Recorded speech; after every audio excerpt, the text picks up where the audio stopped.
Assalamualaikum warahmatullahi wabarakatuh. Perkenalkan, nama saya Anggi Juniarti Pertiwi dari kelas 11 IPA 3. Baiklah, di sini saya akan menjelaskan tentang tugas yang disampaikan oleh Ibu Haja Riza Elvia SPD MSI sebagai guru biologi yang berjudul Sistem Reproduksi pada Wanita. Baiklah, pada sistem reproduksi pada wanita terdiri dari dua. Yang pertama, organ pada alat kelamin wanita, dan yang kedua, hormon pada alat kelamin wanita.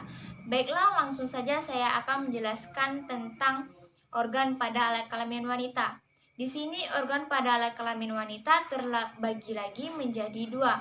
Yang pertama, organ bagian dalam yang terdiri dari 4. Yang pertama, ovarium, yang kedua, tuba falopi, yang ketiga, uterus, dan yang keempat, vagina.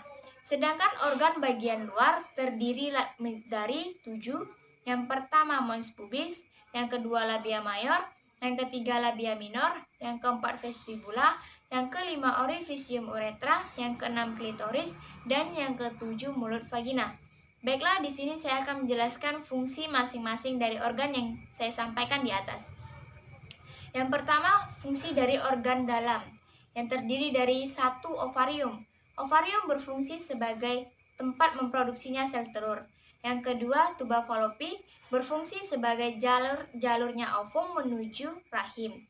Yang ketiga, uterus berfungsi sebagai tempat tumbuh dan berkembangnya janin selama masa kehamilan. Dan yang keempat, vagina berfungsi sebagai alat kopulasi, jalur menstruasi, serta jalur kelahirannya bayi. Organ bagian luar yang pertama, mons pubis berfungsi melindungi alat genitalia dari masuknya kotoran. Yang kedua, labia mayor berfungsi melindungi struktur alat kelamin yang berada di dalam dengan cara menutup. Yang ketiga, labia minor berfungsi sebagai saluran urin serta pembukaan kelenjar Bartholin. Yang keempat, vestibula berfungsi sebagai alat kesetimbangan tubuh. Yang kelima, orifisium uretra berfungsi sebagai pembuang baik pada sistem kemih. Yang keenam, klitoris berfungsi sebagai alat reproduktif dan rekreatif atau kesenangan. Ketujuh, mulut vagina berfungsi melindungi lubang vagina dari benda-benda yang berukuran kecil yang berisiko ke dalam saluran kemih. Yang kedua, hormon pada alat kelamin wanita yang terdiri dari yang pertama, hormon FSH berfungsi untuk perkembangan folikel. Yang kedua, hormon LH berfungsi untuk proses ovulasi. Yang ketiga, hormon prolaktin berfungsi untuk merangsang kelenjar susu pada ibu hamil. Keempat, hormon GnRH berfungsi untuk merangsang agar hipofisis anterior mengekspresikan FSH dan LH.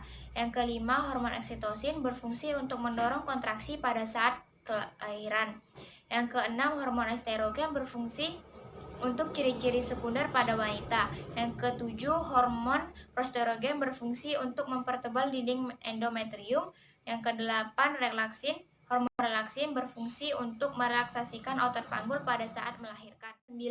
Hormon prostaglandin berfungsi untuk robeknya folikel pada ovulasi. Yang ke-10, hormon HPL berfungsi untuk perkembangan susu pada ibu hamil. Yang ke-11, hormon hirotropin korionik berfungsi untuk laju metabolisme pada ibu hamil.